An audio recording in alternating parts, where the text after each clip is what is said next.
Hello everyone, আশা করি সবাই ভালো আছো। আজকে আমরা আবার অনেকদিন পর একটা ক্লাসে তোমাদের সাথে একটা ভিডিও নিয়ে আসলাম।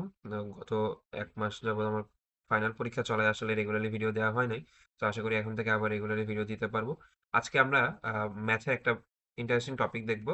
বহুপদী। বহুপদী কিছুই না ভাইয়া, বহুপদী একটা বীজগাণিতিক রাশি। আমরা স্পেশাল বীজগাণিতিক রাশি বলতে পারি এটাকে। তো আমরা বীজগাণিতিক রাশির এই টাইপটা আজকে আমরা একটু দেখবো। ঠিক আছে? তো বহুপদী হইতে হইলে কিছু শর্ত আমার ফলো করতে হবে। ধরো এফ অফ এক্স, মানে এক্স চলকের একটা বহুপদী আইডেন্টিফাই করা আছে, এখানে বড় একটা রাশি লেখা আছে। তো এখানে দেখো পদ সংখ্যা কিন্তু সসীম, অর্থাৎ শেষ হয়ে গেছে। ঠিক আছে?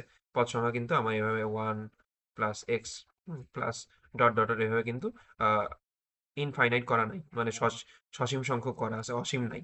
তো আমি যদি এখানে একটা প্লাস দিয়ে 2 লিখে দিতাম, সেক্ষেত্রে কিন্তু সেটা আবার কি হয়ে যাইতো, সসীম হয়ে যাইতো। ঠিক আছে? তো আশা করি সসীম আর অসীমের ব্যাপারটা বুঝতে পারছো।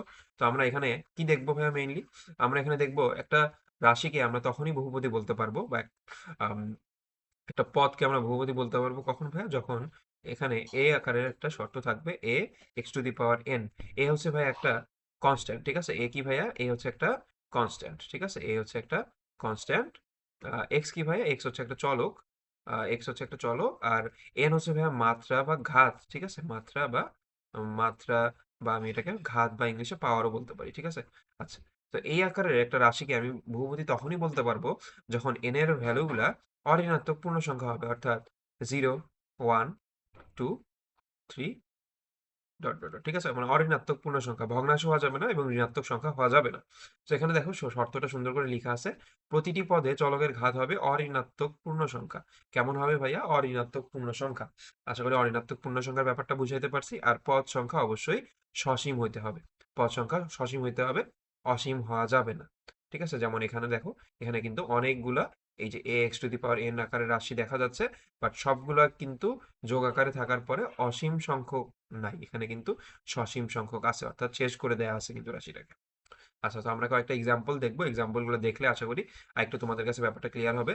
তো প্রথমে খেয়াল করো, কোশ্চেনটাতে কি বলা আছে, নিচের কোন রাশিগুলা এক্স চলকের বহুপদী। এক্স চলক তার মানে এক্স চলকের বহুপদী বলতে কি ভাইয়া? এফ অফ এক্স দিয়ে আমি এটাকে ডিনোট করতে পারবো সবগুলো রাশিকে। প্রথম রাশিটার দিকে একটু খেয়াল করো ভাইয়া, কি লেখা আছে? x² - 3x। আচ্ছা, 3x মানে কি? x⁴ +4। তো 4 এর সাথে কি 1 গুণ আকারে থাকে না ভাইয়া? তো 1 গুণ আকারে থাকা মানে x⁴ গুণ আকারে থাকা। তো দেখো প্রতিটি পদে কিন্তু x এর চলক অঋণাত্মক পূর্ণ সংখ্যা, এবং পদ সংখ্যা কি ভাইয়া সসীম না? বলো তো ভাইয়া, শেষ হয়ে গেছে না? তার মানে এটা কিন্তু একটা বীজগাণিতিক রাশি এবং কি বহুপদী। আচ্ছা, 2 নাম্বারটা, 0 কি বহুপদী হবে? আচ্ছা, 0 তে আমি একটু পরে আসি, আমি আগে বাদ বাকিগুলো শেষ করে নিই। দেখো 3 নাম্বারটাতে কি আছে ভাইয়া? x মানে কি? x⁴ তার মানে এটা একটা বহুপদী। এরপরে 5 কি ভাইয়া বলো তো? 5 এর সাথে কি 1 গুণ আকারে আছে না? তার মানে 1 গুণ আকারে থাকা মানে কি? x⁴ গুণ আকারে থাকা, তার মানে এটা একটা বহুপদী। দেখো তো 5 নাম্বারটা কি বহুপদী হবে? 5 নাম্বারে কি আছে? x⁻x। তার মানে √x এর ভ্যালু কিন্তু ভাইয়া কোনো কিছুর উপরে রুট ওভার থাকা মানে হচ্ছে ওইটার উপরে পাওয়ার হাফ থাকা। তো বলো, হাফ থাকলে কি সেটা বহুপদী হবে? হবে না কিন্তু ভাইয়া, এটা কিন্তু অঋণাত্মক পূর্ণ সংখ্যা হইলো না, তো ভগ্নাংশ হয়ে গেছে, তার মানে এটা একটা বহুপদী হবে না। 6 নাম্বারটা কি বহুপদী হবে? আচ্ছা, এটা কেন বহুপদী হইল না? বাকিগুলোতে তো ঠিক আছে। তো এটা মনে রাখবা, যে কোনো একটা বীজগাণিতিক রাশিতে একটা পদও যদি ax⁴n এর শর্ত না মানে, সেক্ষেত্রে পুরো রাশিটাই কিন্তু আর বহুপদী হবে না। 6 নম্বরটাতে একটু খেয়াল করো, 1/x, তার মানে 1/x⁴ আছে। তো 1/x⁴ কে যখন আমি সিম্পলিফাই করে উপরে নিয়ে যাব হর থেকে, এই ভ্যালুটা দাঁড়াবে হচ্ছে x⁻−1। তার মানে x⁻−1 এটা কি অঋণাত্মক পূর্ণ সংখ্যা হইলো? হইলো না কিন্তু ভাইয়া, তার মানে এটা একটা বহুপদী হবে না। ঠিক আছে? তো 2 নাম্বারটা কি বহুপদী হবে কিনা, অর্থাৎ 0 কি বহুপদী হবে কিনা, এটার জন্য আমি তোমাদেরকে একটু সময় নিছিলাম, অন্যগুলো বুঝাচ্ছিলাম এতক্ষণ। তো একটু খেয়াল করো, 0-র সাথে আমি কি চাইলে x⁴ গুণ আকারে লিখতে পারি না ভাই, বলো তো? আবার আমি 0-র সাথে x⁴ বা 2 গুণ আকারে লিখতে পারি। এই ক্ষেত্রে কিন্তু 0টা একটা বহুপদী হিসেবে আমার আইডেন্টিফাই হচ্ছে, বাট আমি কিন্তু এটাকে চাইলে 0 × x⁻½ ও লিখতে পারি। তো এই ক্ষেত্রে কি ভাই বলো তো, এটা কি বহুপদী হবে? হবে না কিন্তু ভাই বহুপদী, কারণ x⁻½ চলে আসছে, তার মানে কি 0.5, তার মানে ভগ্নাংশ চলে আসছে, তার মানে এটা কিন্তু একটা বহুপদী হচ্ছে না। তো 0 এর ক্ষেত্রে আমি 2টা কেসই দেখতে পাচ্ছি, 0 বহুপদী হচ্ছে, আবার 0 বহুপদী হচ্ছে না, এই ধরনের কেসও আমি দেখতে পাচ্ছি। সো 0 কে আসলে আল্টিমেটলি বহুপদী হিসেবেই ধরে নেওয়া হয়, কারণ 0 যদি বহুপদী না হয়, দুনিয়ার কোনো কিছুই আসলে বহুপদী হবে না। কারণ দেখো আমি যদি 4 কে একটা বহুপদী বলি, 4 এর সাথে কি ভাইয়া 0 যোগ আকারে থাকে?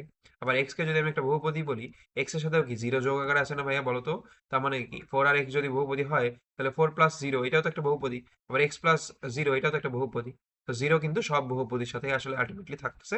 তার মানে 0 যদি বহুপদী না হয়, আমি কিন্তু কোনো কিছুকেই বহুপদী বলতে পারবো না। তো সেই ক্ষেত্রে 0 কে বাই ডিফল্ট হচ্ছে বহুপদী ধরে নেওয়া হয়। তো আশা করি বুঝতে পারছো ব্যাপারটা। তো বহুপদী, এই বহুপদী টপিকটা আসলে তোমাদের 9-10 এ যেমন গুরুত্বপূর্ণ এবং ইন্টারমিডিয়েটেও কিন্তু ঠিক একইভাবে গুরুত্বপূর্ণ। তো আশা করি এটা বুঝতে পারছো। এটা বুঝে থাকলে তোমাদের 2টা ক্লাসে কিন্তু আহ, আসলে হেল্প হবে। সো ভিডিওটা যদি ভালো লাগে অবশ্যই লাইক দিয়ে পাশে থাকবে, এবং তোমাদের অন্য কোনো টপিকের উপরে যদি ভিডিও দরকার হয় অবশ্যই কমেন্ট বক্সে জানাতে ভুলবে না। আল্লাহ হাফেজ সবাইকে।